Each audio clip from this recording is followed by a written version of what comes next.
Hello, baby gangsters. This is Calvin, also known as Romer, and today we're taking a look at Vaughn.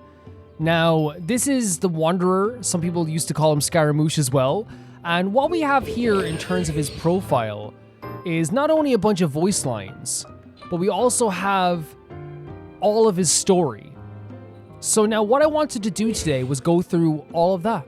And I think this might be a fun thing to do with some of the characters and a lot of the characters in this game that we have a lot of the, look at this hand pose here. I just like learn about their character lore and learn about their story. Now around 7 months ago, I do believe that I did listen to quite a lot of the voice lines for Vaughn already, but I feel like now we can like make a full video to analyze them, to listen to them, to really like talk about them. Because obviously during Roma Reacts is different from here as well, but we'll also be reading the story for the first time as we discuss Vaughn as a character going forward too. I think the next one we're going to probably do is like Kazuha, and then I want to do Xiao as well. We're going to be doing a bunch of characters, and it's not going to happen every week. It's going to be every time I want to do one of these, but I feel like it might be a really fun idea.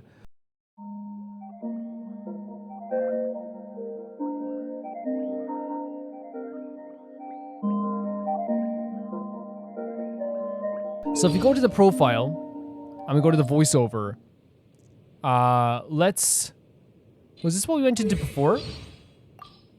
Yeah, if you go to the voiceover, let's just start with this. You want me to introduce myself? I've gone by many names and titles during my journey. Although each one is more eminent than any ordinary mortal could imagine, they're all just water under the bridge to me now. Call me whatever you like. Go ahead. Let me see what you can come up with. Don't disappoint me. It's interesting that it starts off with a challenge already, you know what I mean? It's like very defensive, still very defensive. And, you know, being called by so many things on their travels throughout their times as well. And honestly, I think, you know, trying to make it seem like in themselves like they don't really care about that stuff. But I feel like a lot of times, like with Vaughn, they kind of push things to the back of their mind as much as they can. But they're beginning to open up more and more every time we see them. There's no such thing as pure freedom in this world. Even the wind cannot blow on forever. Which is interesting from Vaughn to say this, a character who is constantly traveling from place to place, right? Very interesting. You think I've got a sharp tongue? I just tell it like we hear it a lot is. of these lines all the time, you know, in this it, game. Maybe that's their problem.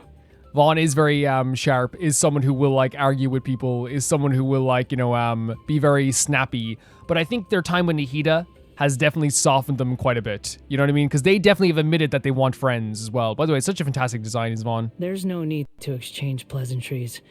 It's rather pathetic to force a conversation just to occupy silence. Yeah, and I even feel like even as they've gotten softer, they still feel this way, right? This is still something that Vaughn feels 100%, is the idea of like, I don't need to like express myself in a very loud way. They still have that very like defensive kind of like, you know, I'll speak as much as I want to kind of way, I suppose. You want to use my hat as an umbrella? The audacity to even make that request. This is like, I think, a common thing that people have thought of, the idea of like using the hat as an umbrella. You're so happy just to see the sun again. How childish.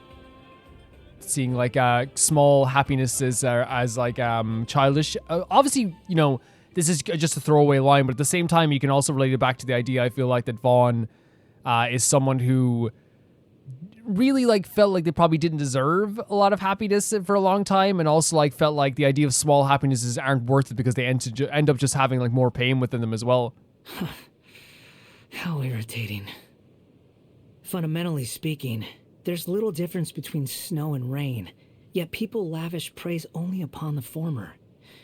Fate can be truly arbitrary. And I think, like, first of all, when thunder strikes, this shows he does care about the weather quite a bit. When he's saying, like, you know, the difference between snow and rain, I really feel like, you know, and maybe this is really too much into it. It's the idea of, like, there are probably a lot of people that he sees that are like, people praise this person, but they don't like this person. People praise this, but they don't like this. And in a lot of ways, you know, it is like, that can be, you know, the way things go sometimes. Because something looks prettier on the surface, people tend to, like, you know, get drawn to that a bit more. Not that poor Vaughn isn't prettier on the surface, but I do feel like there is that thing in their past as well where it's like, will people accept me? Am I the rain? Will people accept me in that way? You know? A simple breeze like this, even you can conjure it, right? Very powerful. Rise and shine, sleepyhead. Oh my god. The sun's already in your eyes. Don't tell me you actually thought I'd wake you up like that. I feel like this is also Vaughn. Like, it depends on which version of Vaughn, right? But this is him kind of like post. If this is post Nahida, this is definitely him wanting to say this, but also covering it up once again to, keep his own self intact, I suppose. I have no need for food. Save me the trouble and take care of yourself. And that small thing floating next to you. Oh my god, talking about Paimon as well. Finally, another boring day is drawing to a close. Man, I wonder if there is like, again, for a lot of times with the Wanderer, right? That phrase in the Wanderer, like the wandering has changed now. But like, I know this is getting really too much into the idea of another boring day. Like, living day to day, just like, oh, I get to night and then I start everything over and over again. A lot of people can feel this way. And it does like kind of like, to me, like shows like a, like maybe a lack of direction sometimes. What? Can't fall asleep with me around? And he loves someone feeling like super nervous around him as well. I think that's adorable. A puppet consumed by a raging fire will leave behind ashes. As for what will emerge from them. And that's the thing, he has caused a lot of ashes. We know this for sure. Like, there's a lot of stuff that he has done that has led to a lot of destruction. But out of all those ashes and out of all this destruction that has happened, we have gained a new friend and someone who is trying to, like, move on with their lives, I feel like, as well. I'll leave that kind of thing to fate. Obsessing over something that's destined to be ever out of one's reach is just a waste of time. I have more important things to attend to at the moment. So he kind of like thinks that the idea of like heart in general is a waste of time? Is that what we're getting from that? So, you're still stewing over our run-ins from before. Well, what are you going to do about it? Take your time. I'm in no hurry. I think it's so interesting to have him say this as well, because like it confirms that like he did probably see us as like somewhat like rivals. Again, which I guess like, the closest thing we had to a rival who we've seen like since Inazuma like and onwards, the closest thing we probably did have to like a rival in some respects, I suppose, in any way, and even like a past version of Genesis too. But then we became like closer, I suppose. And he's like, hey, like do something about it then, I'll never be one of the good guys. I'm just here to pay my dues after what you've done for me. Right. But what about you? Shouldn't you come up with some excuse for our meetings? If one of your friends mistakes you for collaborating with the enemy, you're on your own. This is so interesting to me because this then implies that like still to this day, a lot of people would look down on Vaughn. I think that's true. Like a lot of people would still be afraid of Vaughn. He was a Harbinger. That is terrifying. We saw the way people react to Harbingers, you know what I mean? It is just like a natural way of reacting to a Harbinger because you never know what they're truly up to. Especially like with Signora and like Dottore doing stuff around the place too. Like it's very difficult to like ascertain like why a Harbinger is in a certain area. And even after you like wipe off the idea of like I'm not a Harbinger anymore, still, there would be questions and whether right or wrong of people being like, what is the Traveler doing with Vaughn? Like what is Nahida doing with Vaughn? It is like this like interesting dynamic. And he's saying like you're doing all, and in a way I feel like what he's saying here as well. Again, I think he is a secret, beautiful soul. He has a beautiful soul. The way he will say to us like, hey, look, I understand that like I'm doing all this stuff to pay the dues for all the stuff you've done for me, which he understands that we've done a lot for him and everyone's done a lot for him. But he's also saying like I don't want you to get in trouble either.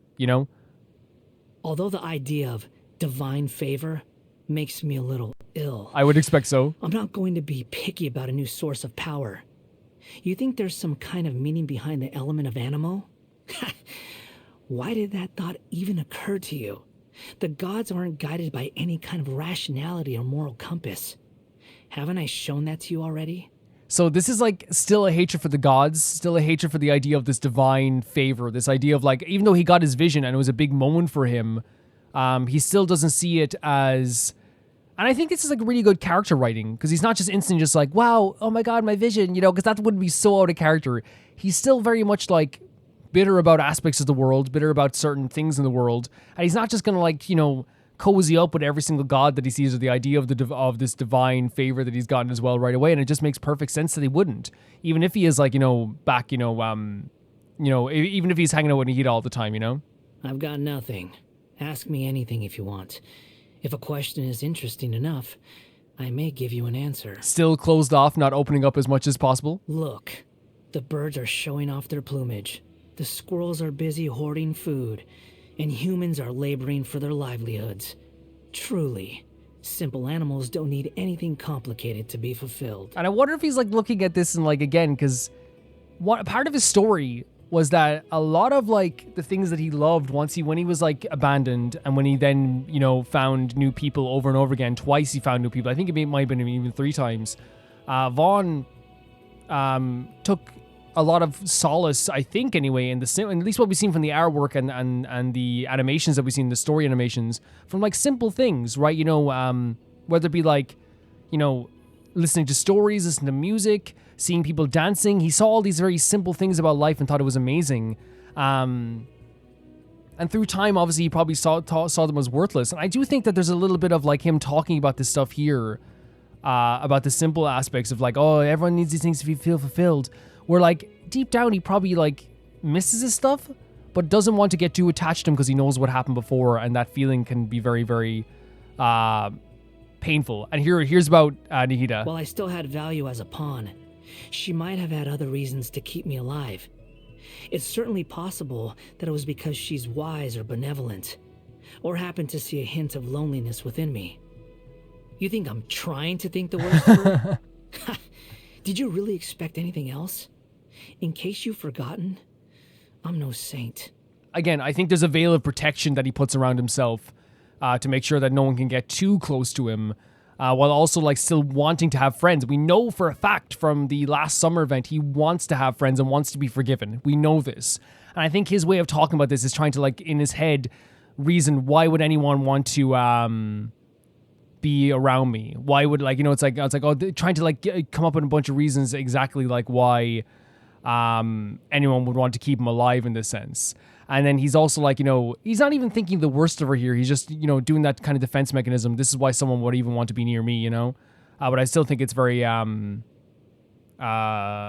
like, interesting to hear him talk about Lesser Lord Kusanali in a way that is kind of like half sweet in a way. Calling her wise and benevolent, saying that she saw a hint of loneliness in him. And then like afterwards, he's like trying to cover up. I'm no saint, you know? She completely neglected her own creation. And to add insult to injury, she said it was because she couldn't bring herself to the anger in his voice. In my fate. And the thing is, like, I 100%, you know, guys know I love the Raiden Shogun, but I 100% support his anger 100%, no matter what. Everyone praises her for her kindness and benevolence. But they forget that love is also a form of sin. What if she's just trying to compensate for something? And this is what I think is actually such an interesting line here as well. Again, like it's like I'm reading these for the first time anyway. Again, like this is such an interesting line because I've always Tsaritsa is someone who like loves free will and like has this kindness towards the people and like people praise her like a lot. But I do love that Vaughn is looking from a different perspective where it's like, what if she's like, you know, trying to like do this in one sense to distract people from something else? You know, she can't be perfect. She can't be perfect in any way. It can't happen. The Jester is a survivor of Conria. Besides that singular fact, I know very little about him, and never had any kind of close association with him. He seems to want something from me, though. In the past, he assigned to me many important tasks, including a number of trips to the Abyss. Jesus. Yeah, so, like, did the Jester... I'm always, like, really bad with the names. The Jester, which one's the Jester? Piero? Is it Piero? The main guy. Okay, so he's a survivor of Conria, and we know very little about him. But he seemed to have seen something, either seen something in Vaughn or wanted something from Vaughn, is what we're getting from this. The ever-righteous captain. The brave and fearless captain. All these quotes. The nigh-invincible captain. Even my mechanical ears demand maintenance after listening to so many compliments from the members of the Fatui. Don't you think that possessing absolute righteousness is actually a latent danger? And that's without taking his great personal strength into account. So here he's saying that he heard it so much that it kind of just got, like, you know, annoying to a state. And he's saying, don't you think possessing absolute righteousness is actually a latent danger? So he's saying that if someone is too good and too squeaky clean and too amazing, that there's something dangerous about them, I suppose? It's a pity that Lesser Lord Kusanali already forced him to erase so many of his segments. The joy I would have Yeah. derived from Oh my slicing God, them Vaughn. apart, one by one. I have no problem saying this. My dream for the ending of the Doctor, and there will be an end to a Doctor, hopefully, is for Vaughn to actually be the one to beat him. In my head, I have Vaughn being the one to do it. And you could say, like, oh, well, like, it's, you know, there's that story where it's like sometimes it's not good to take revenge or whatever, and sometimes it's better to just, like, leave it. I think that, like, this is one of those cases where, like, I really would like him to do that. Is this a damselette? Let me ask. What should you do if you were to encounter a damsel who is oblivious and innocent at any given time, and unconcerned and unfeeling in any given situation?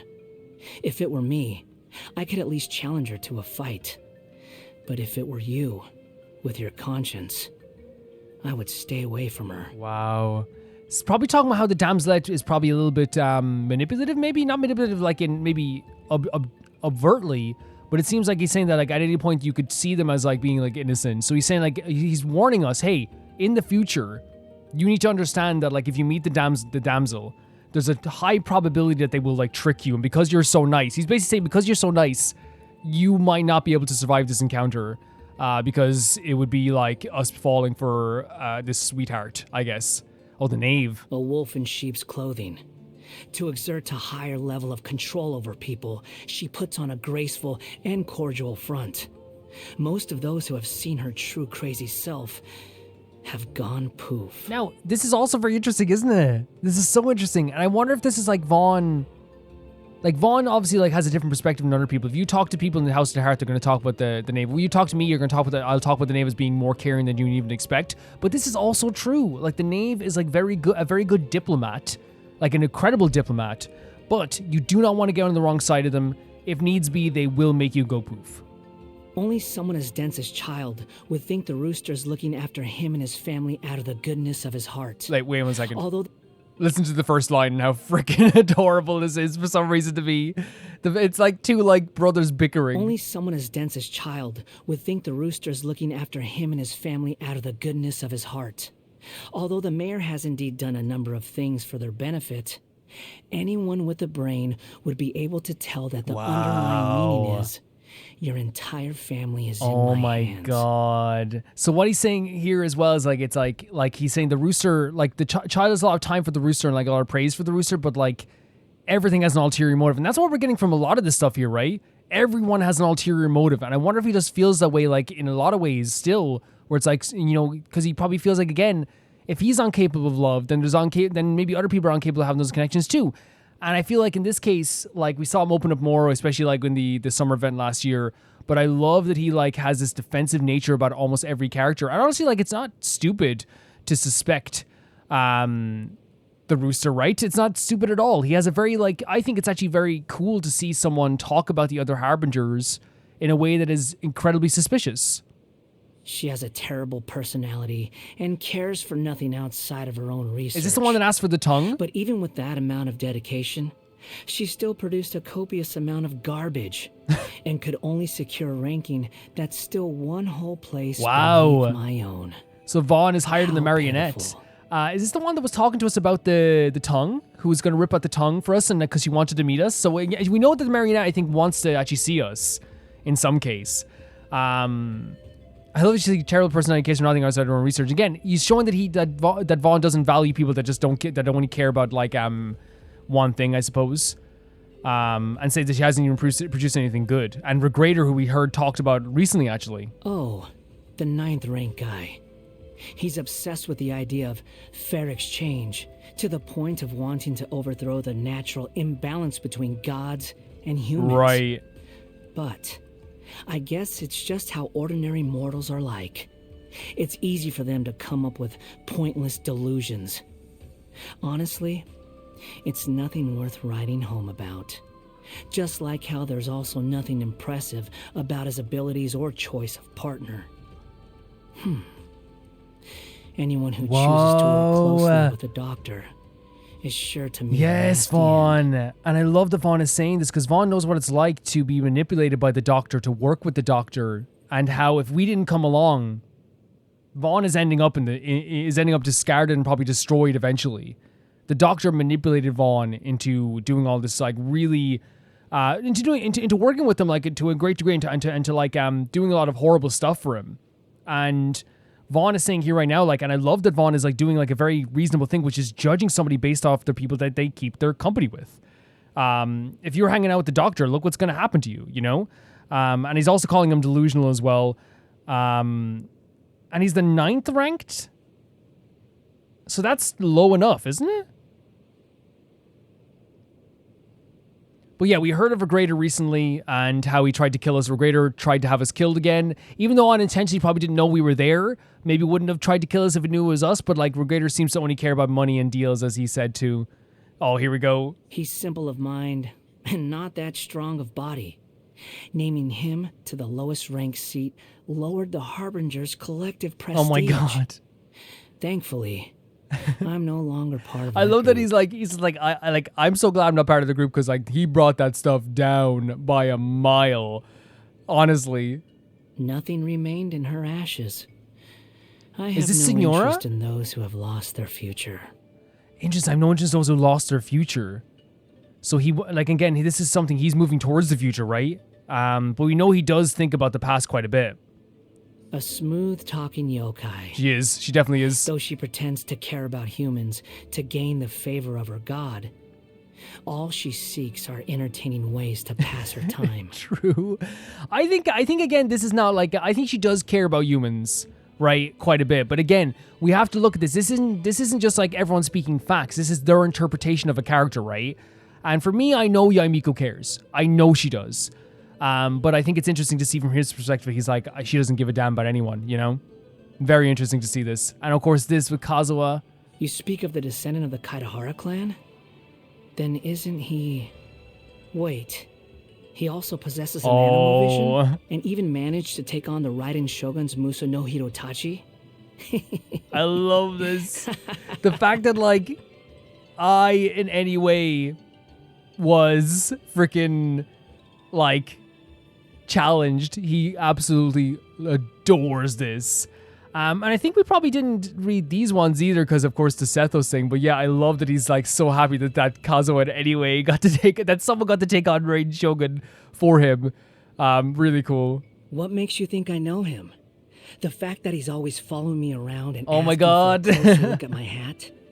We've barely spoken before. I think I heard this one before the first as well. time we met, he came up and asked me if I was happy. Last time I checked, judging someone by their appearance is superficial.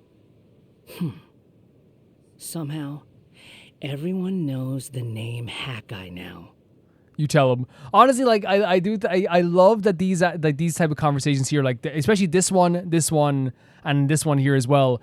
Like all of them are like showing like his personality and his defensive personality, how he like is always on guard, how like he's emotionally still very hurt. But also these type of like really funny conversations show that he is like, you know, adapting to life in a way that is like a lot more sweet.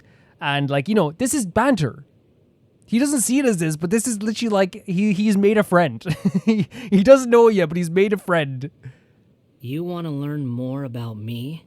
How ridiculous. Don't you know that's only asking for trouble? Yes, and I love trouble.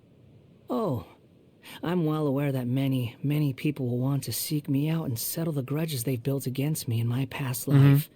Fine by me. Come one, come all, I say. As a matter of fact, I'm somewhat looking forward to it. Sometimes people ignore this fact a lot about Vaughn, right? Because we know this is true about Vaughn because he said this to us before in the story. People ignore the fact that he 100% expects people to come and find him. Now, he wants forgiveness. He desperately wants everyone to forgive them. If Kazuha came up to him tomorrow and forgave him, he would be so happy. He would cry tears of joy. But he also is a realist in the sense where he's like said a million times, if they want to come and fight me, I'll expect it. And I wouldn't put it against them, you know? And people forget about this. People just think that Vaughn just moves on with his life. He doesn't. You have to like ignore so much of his story to think that he's just moved on. I once thought that deification would allow me to get rid of all my pointless emotions, but I've since abandoned that view. Anger, whether it be from others or myself, is too convenient and useful as a tool. Interesting. How can some people just never become angry?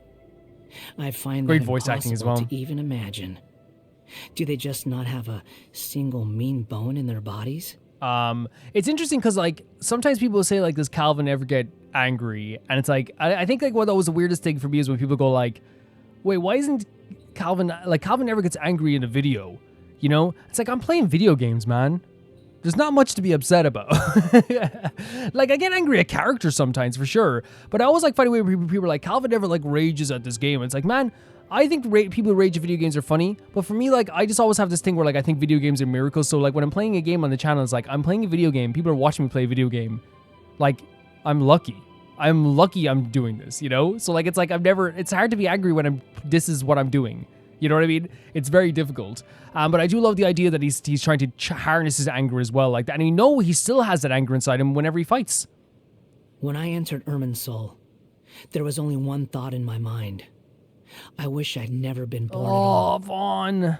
Irminsul responded to my wish, but didn't bring me the outcome I desired. The fate of this world hasn't changed a single bit when it comes to playing cruel tricks on its prisoners. Even now he's saying, like, I wished for something he thought would make everything better, right? He thought if he was never born at all, that everything would be better, which is such a sad thing to think about. This manipulated soul. And in the end, it didn't even work out that way. In the end, Irminsul couldn't even grant that wish because you can't change the past. You can only change people's memories. And now he's saying it's a cruel trick because it's like, man, I couldn't even have that. You and I have crossed paths in the past, but our journeys will eventually diverge. Who knows what will happen next? Let's just wait and see. Yeah. Things will... I hope we cross paths again. Oh, it's hobbies. Hobbies? Hobbies? Those are for Wait. Hobbies. Those are for idle bodies who have the free time to think about such things. Do I look like I have any interest in distractions? You should definitely get a hobby, though. I think you'd love it. I'm trying to figure out a way to get rid of you so I can go commit atrocities. Wait, did you think I was being serious? Oh, that's his idea of a joke, and I love him so much. That's his idea of a joke. I want to go commit some murders. Do you have some tea? The more bitter, the better. It leaves the most fascinating aftertaste. Interesting. So he likes bitter tea. I'm no fan of dongo, or any other sticky sweets that make me feel like my teeth are fusing together. Keep them to yourself. Honestly, like, I agree. Like, I like some like sweets sometimes, but like I'm more like a biscuit usually, like, or a cookie, because I don't like when my teeth feel like they're like just something stuck in them. I don't like that at all. But it's interesting. Again, this is what I'm talking about. These type of stuff here. Even when he's saying, I don't want a hobby, you know, I want to commit atrocities. This is what I love about them showing Vaughn in this light. He is really funny. In his own way, he's very awkward. And it's so cool to see this type of stuff. It's okay. Guess this is one of the few things you're good at. Thank you. Not bad. You actually made something edible. You want to poison me? Are you so dumb as to have forgotten that I'm not human? So we obviously give him some bad food here as well. I can see the great deal of effort you put forth. The wind is blowing this way. What did you do? You aren't worried about making me more powerful? All right. Yeah, so what we got from all these conversations here was not only a great insight into how he feels about, like, say, like, the other Harbingers, which was amazing to hear what his perspective on the Harbingers was, and all the other characters, but also to, like even like little tiny things, like with how he greets us, how he talks to us, how he jokes. It really shows that Vaughn is a character to me that is still well guarded, but is trying to open up and wants to open up. But at the same time is always like on the defensive still, is always trying to be like, I'm not trying to, talk to, and it's kind of way like, he kind of like covers it up by saying like, you won't find any interest in what I'm about to say to you, right? You'll never what you want to find about me isn't really that interesting. And in that way, that's his way of kind of like backing you off without being insulting, and it's like self-deprecating because he's trying to convince himself that that's the truth, right? Why would anyone want to see this? Why would anyone want to talk about me? Why would you want to hear about me? I don't like this. I don't want to be here. I don't have no time for this. And then he talks about Sethos and it's like, oh, like you have a little friend.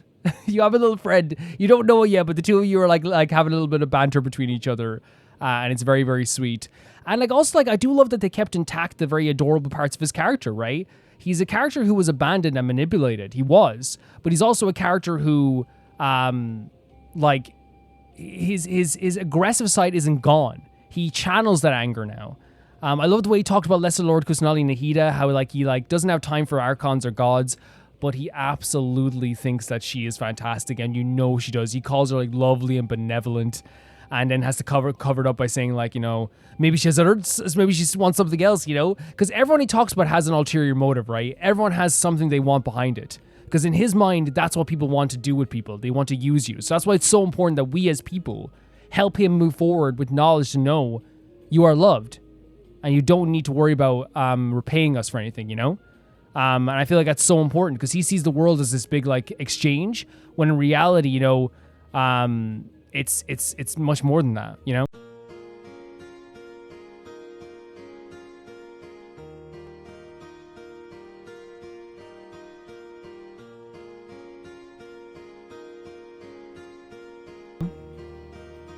So let's read the story. He need not introduce himself, for ordinary folk will never get to know him, nor will he need to immerse himself in the sea of humanity, for he has long forsaken any worthless emotion. Several times now he has risen and fallen, and now he lives only for himself. So that's all the things that have gone through is that have happened to him. Wanderer is how he believes he might be best described. He has no home, no kin, and no destination.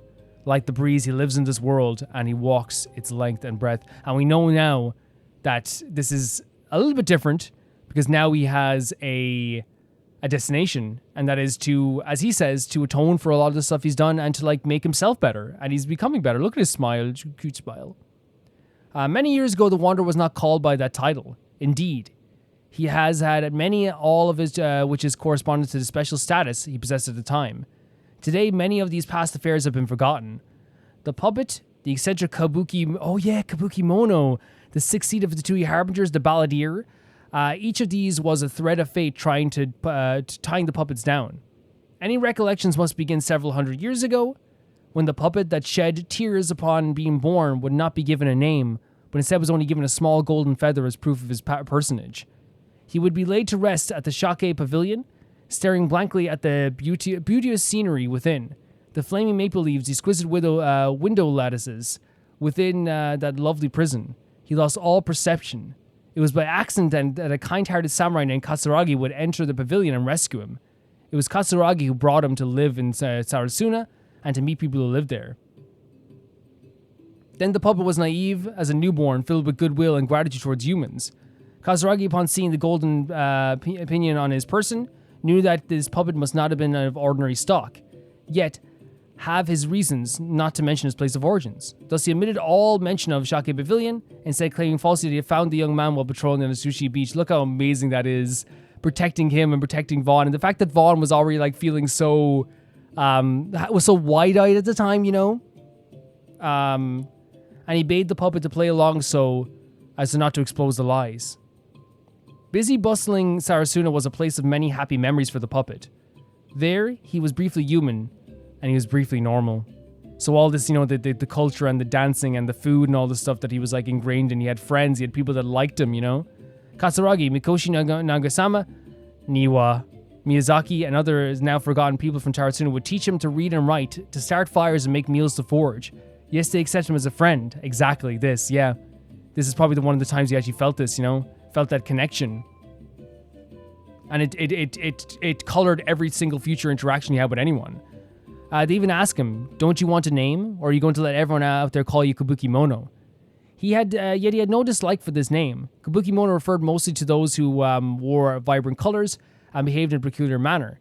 Yes, they made him different, but such was proof of his humanity, proof that he belonged in Saratsuna. Pity, when then that though he loved the name, so he would be forced to forsake it. For he no longer wished to become human, it lost its meaning.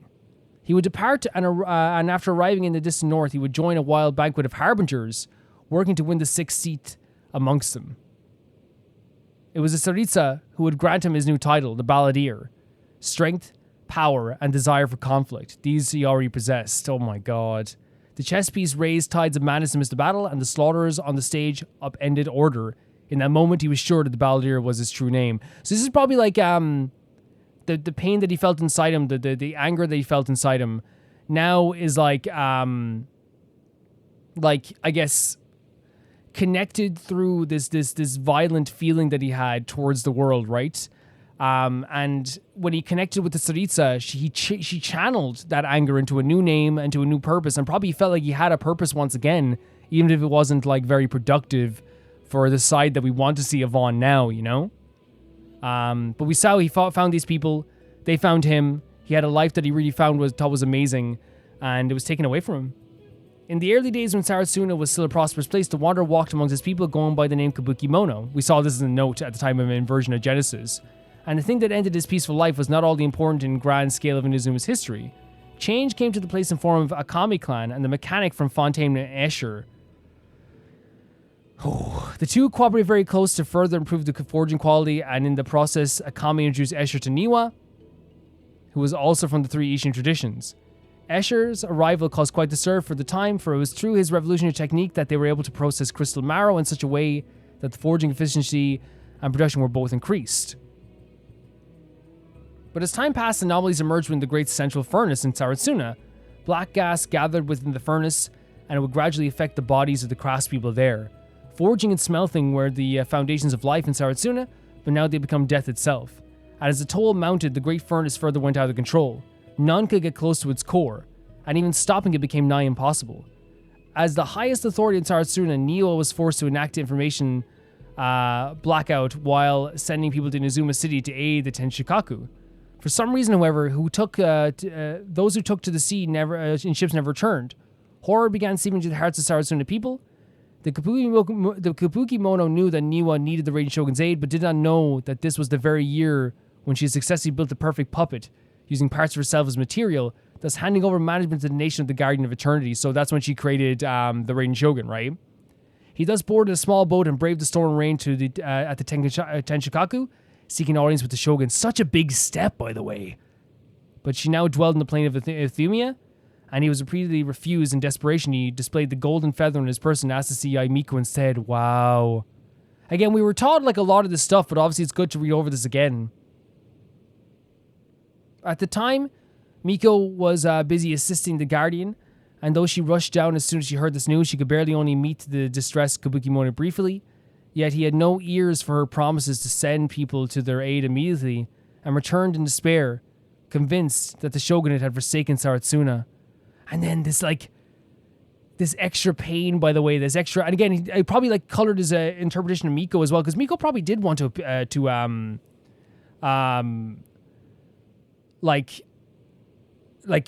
probably her promises were real. I'm sure she would want to help people, but he's going to see this as being forsaken once again. The dispatch was sent. The people were mobilized and they crossed the sea. Yet they arrived to no great disaster. Indeed, most people knew nothing of what happened. It was the mechanic Escher who explained that Niwa had fled with his family for fear of punishment for his malfeasance, and the Kabuki Mono had gone to the core zone in his place, shutting the furnace down. Receiving word that the Kabuki Mono had been friends with the fleeing Niwa, Ye guessed at the heaviness in his heart and did not want to further disturb him, merely sending someone to return the feather to him. So at this point, like, Escher is 100% lying about where Neo went off to, right? This is the doctor, right? This is the doctor. And this is like a big part of the manipulation. The idea of like making him feel like he was abandoned, making him feel like once again that people didn't care about him, that he had to do this thing that should have been left for someone else to do. Later, he would disappear without a trace from Tatarasuna, but as people reminisced, they could never forget the celebratory dance he had performed together on the night of the Mikoshi Nagamasa to successfully forge his great blade. His steps fluttered like a feather in the wind, and they could not have known that he like a feather would depart from them on a journey to places unknown. So again, this is the start of the manipulation, but also this story about him dancing always gets me. This idea that he was like dancing and having a good time with everyone. He truly felt like he was part of a place. And Escher, quote unquote, was the thing that like really like made him feel like he was abandoned once again. He not only did he go back to the Shogun and feel like the whole of Tatarasuna was abandoned, he now felt like Niwa left him to deal with this stuff by himself, and once again went on wandering without a purpose, once again not knowing really what was happening truly with Niwa. After leaving Tatarasuna, the Kabuki Mono met a young child in a small house by the seaside. Oh god, somewhere in Inazuma. The young boy was weak and sickly, and he lived in a rickety old place into which the rain leaked. seeing constantly mud-caked face through the gaps in the decrepit wooden door, the Kabukimona felt something twisting in his heart, as if some ancient feeling was being reawakened. And so he stayed within that wooden house to care for that sick boy, bringing him melons, fruit, and water to drink, helping him to wipe the filth from his face. Many days passed and the child's parents did not return. It was only later that Kabukimono learned that the parents were also workers from Tatarasuna, and they might have lived a normal and happy lives, if not for for a husband and wife contracting some strange illness during their work. Often coughing up blood as a result, that they had not returned indicated that they may have passed without any fanfare into a place out there. The child's name was unimportant, for he had another identity. He was the Kabukimono's friend and family besides. They talked about how they had been born and promised to continue to live together in that ramshackled hut. As proof of their friendship, the Kabukimono took the boy to the Shake Pavilion to see the place where he once lived. The flaming maple leaves, the ancient lattice windows, all was as it had once been, and that time he had believed. As proof of their friendship, the Kabukimono took the boy to the Shake Pavilion to see the place where he once lived. The flaming maple leaves, the ancient lattice windows, all was as it was and as had been. At the time he believed that he would never return here, but he did not realize that the child could die in only one night. One night, barely enough time for the Kabukimono to go out and find some food, or swipe some furniture that others no longer could have any use for. Though he had already witnessed much change, he never knew that another person passing was something that could occur in such a brief moment, or this moment could grant him nothing but pain. Oh my god. The idea that he got so close to this little lad, only for now to realize, it's a moment of like realizing what death can be, what it can make you feel. Because he never saw Niwa die. In his eyes, Niwa wasn't dead. He was alone again. Was he not once more abandoned? Again. His mind, that's what he sees it as. He was abandoned by the Raiden Shogun. He feels like Yaimiko abandoned him too. He feels like the whole of Inazuma abandoned him. And he feels like Niwa abandoned him once again. And now this small boy that he felt like was someone he saw as a friend, gone. And again, it's not rational, but you're not thinking rationally in those moments. The boy's small body on the ground was curled up like a jumble of flower petals. A corner of it stained red with blood, the red like maple leaves, red like a blazing fire. That night, a great flaming glow lit the seaside. The Kabukimono burned the house, and finding himself an old straw hat from within it, left to begin his long journey. He wandered everywhere, not knowing where to go, and though he would meet many more people along the way, he would never regard any of them again as his companions. And we know things have changed now, right? And I always bring up the summer event last year, right? But in this moment, it's not a rational thought ever to think like, someone passed away, they left me, they abandoned me. But it was his breaking point. He realized what death was. In this line here, I didn't realize it was that like sudden for him as well. Like he realized like in that moment, death can hurt this bad. And his way of dealing with it, instead of feeling like sad or upset, it manifested as a pain of being abandoned once again. And it brought back all those memories. All this time trying to find a purpose and a place to live, whether it be dancing with Niwa and his people, whether it be, before he got abandoned by the Raiden Shogun, and now finding this little boy again. That's why we're so important in his life. That's why Nihida is so important in his life. Truly. In my opinion, anyway, that's why it's so important. To give him not only that friend, those people that he can rely on, even Sethos, right? And I really feel like that is like his first like banterful friend, someone who like will annoy the heck out of him, but like at the same time you're still like gonna hang out with him in a way. But like he's grown a lot, and in that moment I could not imagine the pain that it would bring you to traumatize you so much that it would bring back all those memories of feeling abandoned. The sixth of the Shinaya's Fatui Harbinger is known as the Balladeer, and yet his name was not his own from the start. Indeed, they were separated by over 100 years. After leaving Inazuma, he forsook the name Kabukimono, probably too much pain as well, reverting to his nameless state, and he did not even consider taking another until the Jester found him. In the end, such titles as Puppet or Kabukimono were all given to him by mortals. So, and again, they're names that carry a weight of pain, right? A weight of where he was before and having to think about that stuff before. And the fact that we gave him his name in the end, right, obviously, like, was such a big deal because it was a name given to him by someone that, like, had so many fights with him, had battles with him, understood all the bad things that he did, but still had the courtesy to name him, had to have felt so amazing at the same time. But the jester proved most persuasive, and the puppet was intrigued by the frenzied banquet he spoke of, and so accompanied the man to Shesnai to serve in the Fatui as a stranger named the Doctor would welcome him warmly in this frigid northern land, even though he knew him already. That's how manipulative the Doctor is. He knew him already at this point. Inviting the Wanderer to be the key reference material in his experiments. His grand research project, puppet-making techniques, had their roots in Conria, and his nature as a creation of the Electro Archon made him all the more special. The Doctor was fascinated by this field of study, and using the Wanderer as a foundational blueprint, would perform research and experiments for several decades before attaining the techniques. Decades, guys! Like, this is decades! That would go on to form the basis of his segments. In return, the Doctor would unblock the seal in his body, causing the abilities to greatly increase, to the point that where he was a match for the lower-ranked Harbingers. But even so, he did not choose another name. His colleagues called him the Puppet, and so he saw himself as a puppet unafraid of death, inexhaustible. And I guess that's what it is. It's like it's kind of full circle. He was a puppet, and calling him a puppet also has a double meaning. He's not afraid of death. Even though, like to him, he just learned what death was when, his little friend died. He learned what death was in that moment, how quick it can be, how sudden it can be. But his response now is to jump headfirst into danger, to fight tooth and nail, to cause other people harm, right? Because while in that moment, he understood the value of life, it manifested to me as a way of having disdain for life. If this is just going to happen, then why does life even matter, you know? On the Saritsa's orders, he would lead a company to explore the abyss. There he spent much time. More than once he was wounded by and repaired by the Doctor, and thus he grew stronger, surviving the wounded again by ever mightier foes. Much later, he would bring the results of his exploration back to Shesnaya, gaining the 6th seed in the process. His orders were also changed. Instead of exploring the abyss, he was now constantly be on standby, assisting the clandestine activities of Fatui across the world, and it was only by then that he felt the new name, the Balladeer, fit him.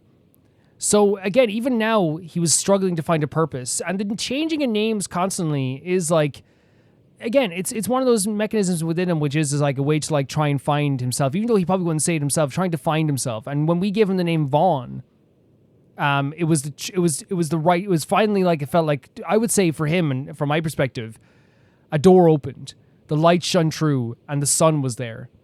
And now he can go out and find his true purpose without the pressure of having to either name himself, choose a name for himself, or accept a name in a way from people that didn't truly care about him. He knew that we cared about him. And while the Kabuki Mono name was given to him by people that did care about him, it still at the time had the pain of regret, of that feeling of abandonment. It has all those bad memories tied up in it. All those things are in his past, and he wanted to move forward, and he was finally given a name from us, Vaughn, that I think he truly felt like was really fitting for him. And as I said, giving him a name from a person that has fought with him, that knows how bad the bad things he has done, that has seen him try to repent and do something to move forward and to really make it right and make all this stuff that he did right, has to mean the world. Even though, because look at his history. Abandoned. He felt like Yayimiko didn't listen to him. He felt like Niwa abandoned him. He felt like, and again, through a traumatic state, he felt like this little boy abandoned him too, right? But even with all the stuff he's done, all the bad things he tried to do to us, he saw Paimon and the Traveler's love for him. Maybe not love for him at the start, but a care to see him be better. And that meant so much to him. And now you see, even as we said the last summer event, he has now gone from, whatever, I'll just try and do that. I'll try and make amends, you know what I mean? And being very dismissive, to still being dismissive in a very funny way, to now also caring for us and caring for the people around him and making amends for the stuff around him. He saved our lives during that summer event, and also now has a little dragon friend who we can relate to as well, because he knows this feeling of being manipulated and abandoned, and that's why he related to him in the summer event as well. I absolutely freaking adore that aspect of his story, and the name aspect is so important, right? Because it carries so much weight for how he values himself. It really does, and where he is in his space and time. It really feels that way. That many things that happened after that might be called soul-stirring, but for the fact that a few now remember them, only those who witnessed those events would keep them as legend in their hearts. And so they continue to quietly exist as the ancient songs lost to the world. But in Irmisol, the balladeer came into contact with the truth that Lestoricus and Ali had placed within the flow of information. This secret had been hidden within one of the Doctor's many hearts. And just as he claimed, the truth in the first person contained all of remaining honesty. And thus did the balladeer come to know the past truths. Niwa, who had taught him how to live like an ordinary human and treated him like one, yes, one of the first people to treat him like an ordinary human, had not fled to Sarasota to escape the punishment of as Escher had claimed. In fact, the true culprit had been Escher, the Doctor, all along, that manipulation. And as for the heart that had been placed within the balladeer, it had been cut, but still warm from Niwa's breast. Like, imagine that. The person that cared about you the most first, you had their heart. This death had been nicely packed within an instant at the forge, and thus was Escher's silver tongue, that he all too quickly convinced everyone that this was due to the failings of a local overseer. I need to be able to understand this. The Doctor is manipulative as heck. Vaughn didn't commit these atrocities in the right mind, in the right state, or it was under duress, it was under manipulation. It really was. As for the next person in charge, Mikoshi Nagasama would face capital punishment if not for the intervention of his loyal samurai retainer, Katsuragi, who willingly took the burden of the wrongdoing upon himself. The tragedy that followed need not be elaborated upon. Nagasama, unwilling as he was to wash the stain from the Mikoshi name, and he could not allow himself to die here, and so he brought forth his beloved blade, the Daitara Nagasama, and struck Katsuragi down in a single blow.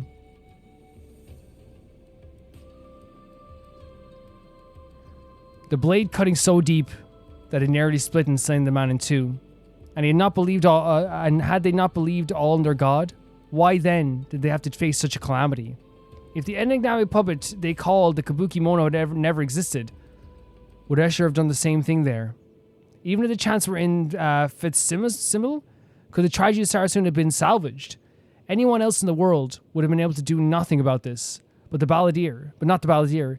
He knew that he alone could not attempt one thing here and now. He believed if he himself bold, for he feared not death. Death was a tiny threat to a puppet. And only humans with hearts knew horror. He also knew himself to be craven, and for that he had remorse.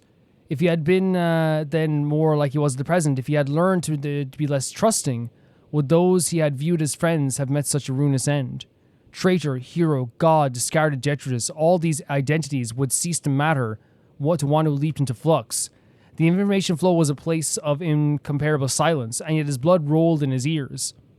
And his mind roared, embraced oblivion. So oblivion is like when you it's like a spell, I think that from my perspective, that it's like this nothingness, right? The puppet was discarded like milksop. The Kabuki Mono unaccomplished and sheltered, and the Scaramouche was a schemer. All these different names, all these different periods of time, all these different feelings, all these different memory that are tied to these names. And eventually once again to divine decree, seeking to go against the tides of the world, but what of it? Once upon a time, these human hands had such a shut a blazing furnace without caring if his 10 fingers were burned to a crisp. Now, these hands have grasped the tiniest possibility, twisting the truth to fulfill his wish. Embrace it, with this form that should be obliterated, to room within his life, as worthless as flowers and feathers as the dawn dew. Farewell, world. The future shall be what it will. Farewell, nonetheless. The idea that, again, we talk about the names and how they're tied to different parts of his identity. But here is we showed not only the manipulation that he had for years, this was years upon years. Like the torment that this would make me feel as someone who cared about these people. This would drive me absolutely insane. I would get to a stage where I could not even accept it. I think you guys know what I'm saying. Like if I found out that the person that I thought for years had left me to suffer, Niwa, was actually the person that not only did I take their heart, but was a person who actually cared for me so much, who watched me dance, who took me in, who gave me a name. It would torment you. The mental anguish that Vaughn has gone through is not anything I would wish upon anyone whatsoever. And the fact that he wanted to face oblivion, that he wanted to face the idea of never being born, that he wanted to get to a point where he didn't exist in order to to even exist to the point that he thought that would make everything else better. He was willing to give up everything because that moment when he found out the truth, his pain the suffering that he went through, he wanted to repent. He felt instant remorse. He felt like if he didn't do something to change, he could not live with himself. And it's lucky for all of us that we got to meet such an amazing character, that Nahida was there for him and that we were there for him in the end as well. But I truly believe that Nahida is a saint, and Nahida is one of my favorite characters for doing what she has done with Vaughn as well. Look at this line as well. The pup was discarded like milksop, Kabuki more unaccomplished and sheltered. The Scaramouche was a schemer. It's like all these different names that meant such different things to him in each sense, you know? The tiny doll. Having decided to stop by Sumeru, the wanderer took some time off to visit the treasure street and learn how to make toys from some of the merchants there. Wow! In a corner of a bustling street, a kind-hearted old fellow with the hair as white as snow invited him to sit by his side, teaching him how to use cloth and thread to sew that which he wanted to make step by step. The wanderer spent much time practicing doing this thing that did not agree with his personality. Strange perhaps, but he did not hate it. He had done such things with great patience in the times past, after all, learning things such as holding cutlery and wearing clothes and combing his hair. I'm gonna die. Yes, he had learned to be human from the little things up. Yeah, so it's like starting from the smaller, I'm gonna die. The smaller things and learning from them up, I guess. Like combing your hair, doing all the stuff, like maybe like sewing stuff together. A few days later, his great work was complete. A little man with white clothes and black hair. A waistband tied using a butterfly knot, and a clear round tear at the corner of his eyes. Kind of reminded me of Fontaine. Indeed, back then there was a young fellow who made this doll in imitation of the wanderer's past appearance. Shame that he had burnt both the doll and his home to ashes when he left Inazuma. Many years later he would make one as well. Oh, how familiar it felt. Soft and small as it was akin to the defense's babe. It took up a little space in his sleeve, and he kept it in his hat. It was felt like having a travel companion. For today you shall wander together with me, he said softly, placing it in his pocket. So it reminded him, I'm guessing, of the little man, the little boy that he had at that time when he burnt the house down. Am I getting that correct? And he still has this little doll with him in his pocket. And he told the little doll, hey, you're going to be wandering with me, because he probably felt alone. It probably felt really alone at times. And maybe even now he still has that doll and he's probably still talking to him. But we've seen him so many times. He is just hanging out with Nahida constantly. And it's so good for him. It really is. Such a beautiful, beautiful aspect of that story. And then we have the vision. In that instant, the wanderer could hear the wind's voice. He knew not whence it had come, only that it changed direction if to greet him. On it were sense of old nostalgic, the iron hammer, metals, the furnace, and dust in the earth. Distant dreams of a prosperous past, incredible though it may seem, even once led such a simple life. In that instant, he beheld his own reflections, each one vivid, each one real, each one him. Cowering in fear, pathetic is his agony, arrogant yet laughable, and they all coalesced into his body. To accept the past is to acknowledge its failings.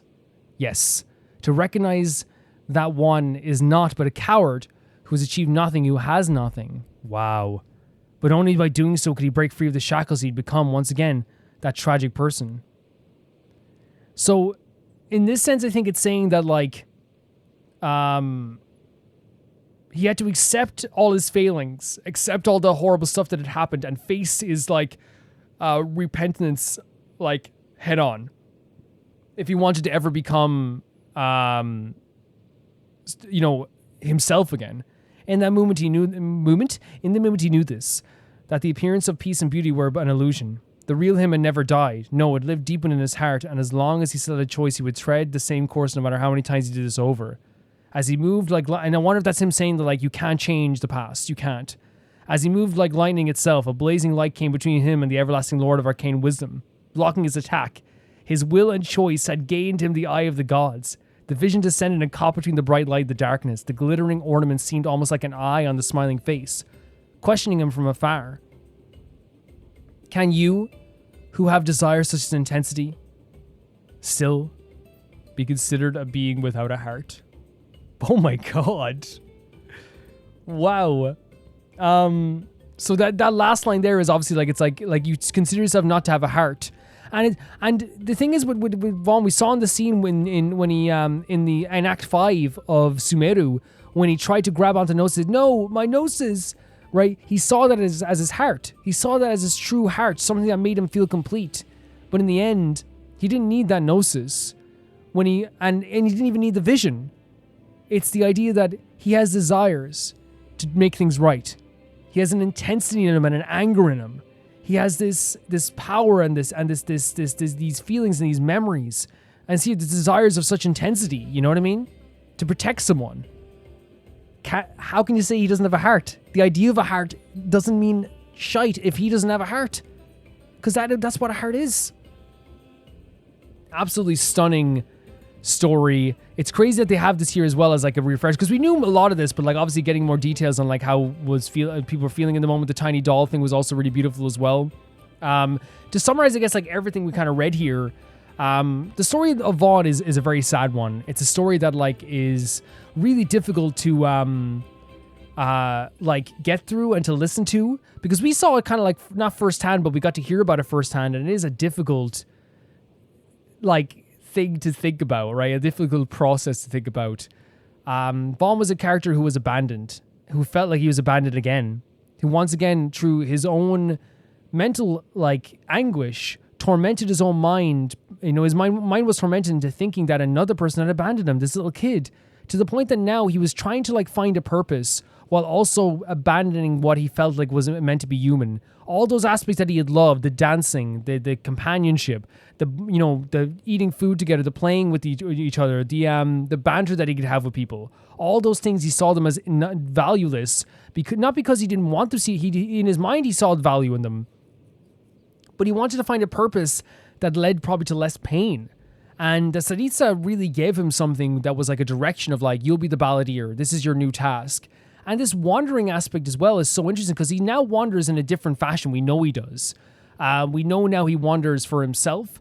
We know now he like wanders for other people. He defends people. He protects people. He's protected us several times. He's has a caring mind to him. He wants other people to feel good. He wants people who felt like him to now feel different too. We saw that the last summer event is a perfect example of this. He now is kind of like, as he saw this, becoming his true self, becoming who he was back in the day. The thing he locked away in himself was not abandoned. It was just locked away, and now it's opened up again. He can feel those things. He can feel companionship. I hope we get to see Vaughn again. Any chance we get to see Vaughn, I'm so happy. Just one of the best written characters in all of Genshin. I would say top 3 written characters in all of Genshin. In terms of story arcs, like when I think of amazing story arcs, there's so many great story arcs. He's one of them, of course. Like, you know, I put him up there with like the likes of Anavia, for example, or Farina, you know what I mean? Like these incredible arcs from start to finish. And there's many of them. I'm just not going to name out them all because I will forget one of them. And, you know, Kale, another great example. But okay, I'm not going to name out all of them because I'll be here all day, and obviously it will be very difficult because I'll forget one of them. But you know what I mean? I put it up there with those type of stories. Obviously, it's more, you know, the mental anguish on this is absolutely insane as well, and the crazy pain that he's gone through as well is so insane. But it's a really, like a story of torment, abandonment, and finding yourself in the end. And in the end, like we said, I'm so glad that it was Nahida that found him. I'm so glad it was Nahida that found him. We found him. Because if you're going to try to find your purpose again, is there anyone better than Paimon the Traveler and Nahida in terms of finding that purpose, right? Because the way we treated him was so right. We didn't, like, because I remember even at the time, like, I remember I'll die on that hill and say, I love Vaughn. I'm a big Vaughn defender, right? But I've said in those videos, us acknowledging that he did bad was what he needed. He needed that. And it said even in the story, he was able to look back and be like, all those things I did, I need to make repent for them. And he acknowledges that. And only with repenting and understanding the stuff that he did in the past was wrong and the stuff he did in the past was not good and it was horrible, that he can truly move forward with his new name, Vaughn, and look to things in a more beautiful tone than he did before. Because without that knowledge of what you did in the past, you know, if you don't know where you belong, it's a line from Biffy Clyro's song. If you don't know where you belong, it'll make no difference to where you started, you know? So it's like this idea of like, if you have nowhere that like really accepts you, you know, it doesn't really matter where you started in life. You're going to be on a really bad track, right? But finding that acceptance within us has led to him being able to walk and wander without this. Now, there's still sadness and there's still pain. I want to make that clear. He's still very defensive. He's still like, you know, Vaughn, and we love him for being Vaughn. But now his wandering goes from being, I'm wandering around trying to find myself, now wandering around either helping people, trying to improve himself, trying to make amends for the stuff he did before, and overall being more human than a lot of humans we know in this game, right?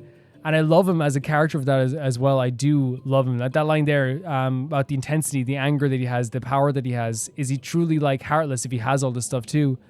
Absolutely incredible. Such an incredible story. Such an amazing story from start to finish. I love the little flares that they add in here as well. Like the idea of him like going to Yaimiko for help, and Yaimiko would have helped, but like he still felt like, oh, she's not going to help me. No one wants to help me here. He wasn't able to see his own freaking quote-unquote mother, okay? Quote-unquote mother. And I know people will say, oh, well, she's not actually his mother. He saw it that way. He did see it that way. He said it before he saw it that way. All these names that were given to him, he would, past, when he was Scaramouche, he would see it as very differently. He would see him getting all these different names as him not really caring about anything, just trying to, just whatever, like, you give me whatever name you want. But in reality, him trying to find all these names and giving so many names was him trying to find acceptance and trying to find who he was.